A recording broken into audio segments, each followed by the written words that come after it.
Hi guys, welcome back to Spelling and Word Study. My name is Mrs. Rhoades and I'm here to get you started on Unit 31, the QUAR, WOR, and WOR chunks. Please take a second to gather your materials. You will need your orange book, open to page 191. You'll also need some colorful pens, markers, or crayons. Remember, whatever I mark on my board, you should be marking on your page. You'll notice that most of our words this week have one syllable. However, quarter, worry, and worthless are all two-syllable words. So I used this pink vertical line to break each of my words into syllables and recorded that in my key. All right, we have been spending several weeks now learning about our controlled vowels. We know that when a vowel, A, E, I, O, or U, is followed by the letter R, wacky things happen. That vowel takes on a whole new sound. Now, for the last 2 weeks, we focused on making the OR sound. We learned that OR is the most common way to spell OR, but then last week we learned about OAR in words like roar and soar, OOR in words like pour and floor, ORE in words like ignore and explore, and OUR in words like court and source. Well, today I'm going to show you 2 more ways to make that OR sound, and neither of them involves WOR, right? Our language is just wacky. I can't tell you that enough. So before we get into that though, let's read our list. And as we do, you're going to listen for an OR sound in words that contain QUAR or WAR. And then you're going to listen for an sound in words that contain WOR. All right, please repeat after me. Quart, quarter, war, ward, warm, worn, wart, work, world, worm, worry, worse, worst, worth, and worthless. All right, let's choose a color. And the first thing I want you to notice is that when AR follows QU, something funky happens.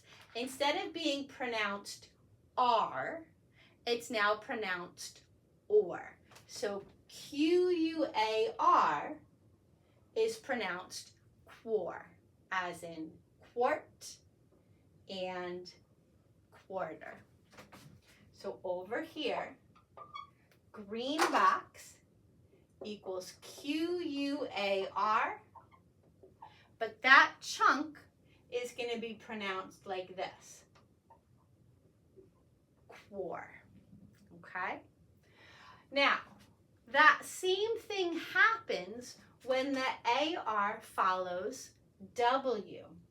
Instead of being pronounced R, it becomes OR. So this chunk right here is pronounced WOR. This chunk here is also pronounced WOR. Ward. Warm. Worn. And wart. All of these words start with exactly the same sound, and we just add a different final consonant. So over here, blue box equals WAR, and that's going to make a WOR sound. That AR is going to be pronounced OR. And by the way, you'll see this in bigger words as well. I know here we're focusing on one-syllable words, but you'll see it in words like warning, warrant, and warranty. Okay? So whenever you see WAR, pronounce it WOR. Okay, the rest of our words this week contain the OR chunk. Now you would think that OR would say or, but no. Instead, it says So AR steals the OR sound, OR steals the ER sound. So this chunk right here, WOR, says were. So work, world, worm. Another word that I think you already know, that's not on here, is word. So we have work, world, worm, worry, worse, worst, worth, and worthless. So all of these words with an orange box have a WOR chunk, but that's pronounced were, okay? Wacky, wacky language. All right, we also have a suffix on our list. Can you see that? Right here, right? Less. This suffix, I guess that doesn't work. This suffix, less, means without. You guys already know that because way back in week 15, you learned the suffixes less and full, right? So the difference between useless and useful, fearless and fearful. If something is worth less, it's without any worth, right? A handful of sand from the beach is worthless. An old ratty newspaper is worthless. It has no worth, no value. So this is an adjective, and it means without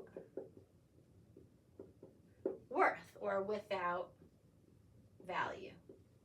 Okay, so over here, that brown box is a suffix. That's the only word this week that contains a suffix. We do have a few homophones this week, so I want to make you aware of those. This kind of quart, it's a noun. It's a unit of measure.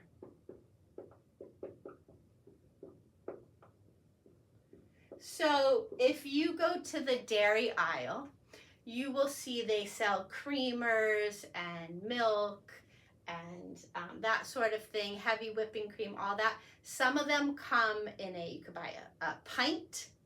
Some of them you can buy in a quart. Some of them you can buy in a half gallon or a gallon. That tall, skinny container, like for instance, if you buy eggnog around Christmas time, that it looks like a milk carton, but it's skinnier, that is a quart, okay? But I'm gonna circle this because there's also this kind of quart, which we talked about last week, right? A tennis court, a basketball court, or a courtroom, okay? So keep in mind, quart and quart are homophones. War is a homophone. This is a noun, right? When two countries go to war, they fight each other. So a war is a battle or a fight. But there's also this kind of war. Like I wore my new sneakers to the gym the other day. War and war. And then another homophone is warn. This is a verb, right? If your mom warns you to behave, she's telling you, you better behave or you'll have a consequence. So when somebody warns you, they tell you that something bad might happen, right?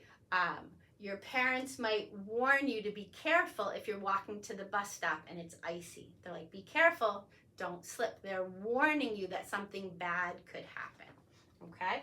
But there's also this kind of warn, which is the past tense of wear. Like I have worn these same pants for 3 years now, right? So it could have to do with wearing clothes. It could also be like something is getting worn out, right? My towels are worn out because I've washed them so much. So worn is also a homophone. So over here, red oval equals homophone. Okay, let's go through the rest of our list now and make sure we know what each of our words means. Okay, so we talked about quarter. That is a noun. Whether you're talking about the 25 cents, right? The coin that's 1/4 of a dollar, 25 cents, or you're talking about 1/4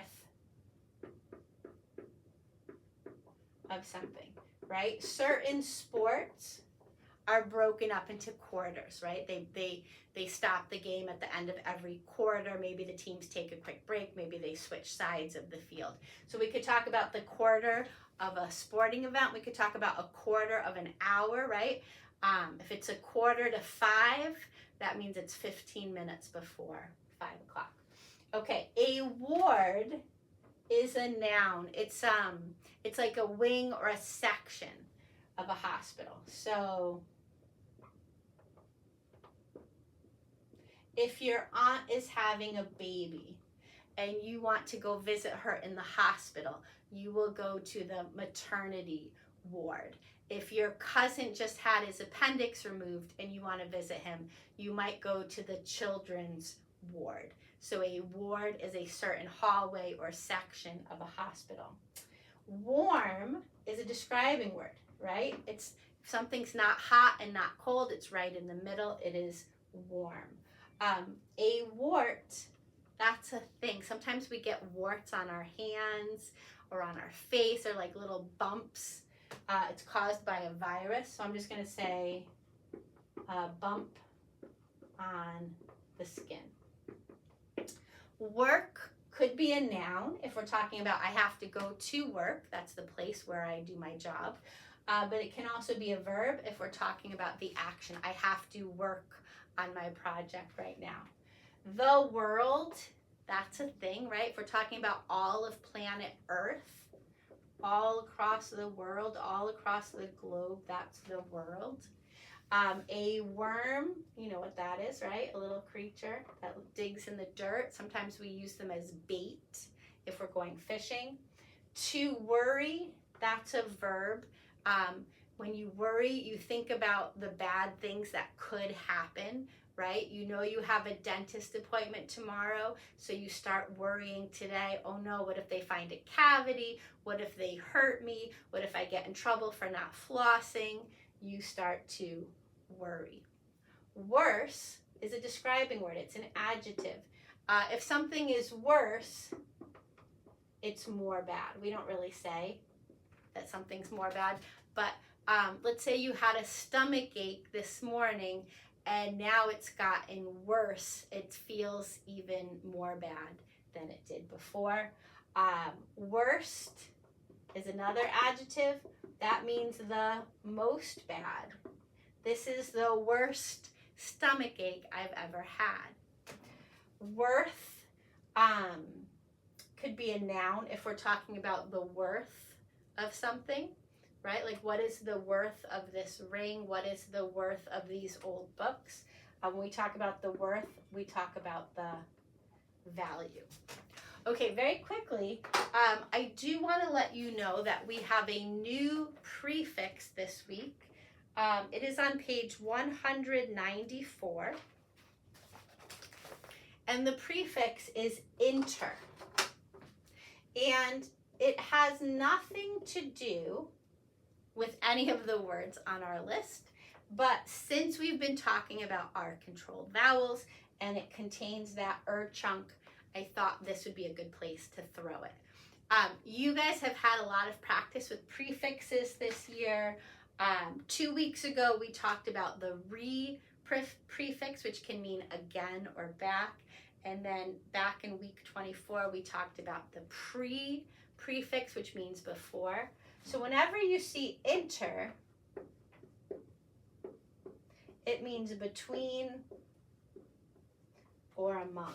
So think about an interview. If you want to get a new job, you have to have an interview. You have to sit down and have this conversation between you and your future boss, right? Think about football. If the quarterback is trying to make a pass to his teammate, but the other team intercepts it, they come between the quarterback and the receiver, right? They come between them and take the ball. If you interrupt a conversation, you are coming between the people who are talking. So anytime you see inter, it has something to do with between. So you're going to add that prefix, that chunk, to these word parts to make words like intercom, interrupt, interstate, interview. And then you're going to use these words to fill in the definitions on the bottom, okay? So for instance, a short break between parts of a play, intermission. To travel between 2 or more countries, that's international. All right, good luck, and I will see you next time. Bye-bye.